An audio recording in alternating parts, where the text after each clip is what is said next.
So let's get started with this course and with everything you need to know about JavaScript by diving into this important question. What is JavaScript? Let's have a look at a couple of definitions.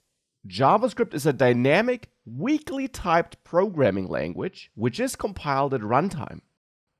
It can be executed as part of a web page in a browser or directly on any machine in a so-called host environment. Okay. Not entirely clear yet? Let's have a look at an additional definition.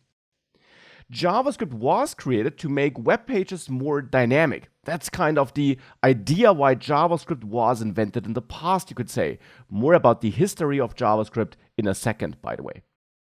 So it was invented to change the content on a page directly from inside the browser.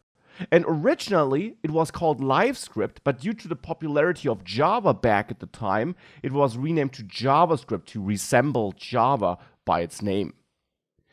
JavaScript, however, is totally independent from Java. That's important to understand and has nothing in common. It really was just named JavaScript because, well, Java was popular and, people who invented JavaScript wanted JavaScript to be a thing, I guess. But I'm not sure. Are these definitions really clear? Do you now know what JavaScript is? Does dynamic, weakly typed, compiled at runtime make web pages more dynamic? Does this tell you something? Well, let's take a step back maybe. How do web pages work?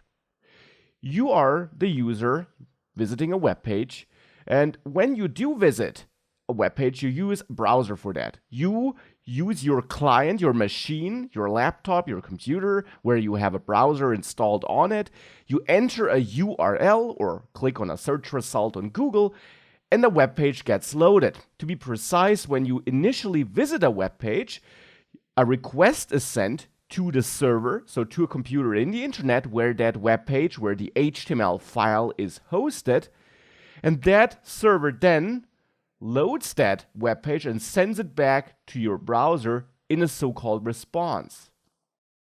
And the most basic form of response we know or we typically see and use when we work with the internet, when we visit a page, is simply an HTML page which is sent back by the server to the client.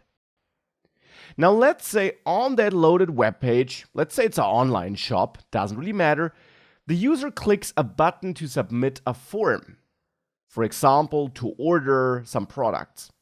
Now this will then trigger a new request which is sent by the browser to the server to send this form submission to the server, and the server will handle that incoming request, maybe store some order data in a database, and once it's done, it will reply back with a new response, with a new web page, a new HTML document which is sent back to the client, maybe the order confirmation page.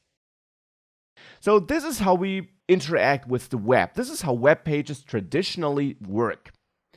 Now, JavaScript helps us make this more reactive. It helps us make a web page more reactive and skip that second request response flow in some circumstances to instead change the already loaded page and do something there.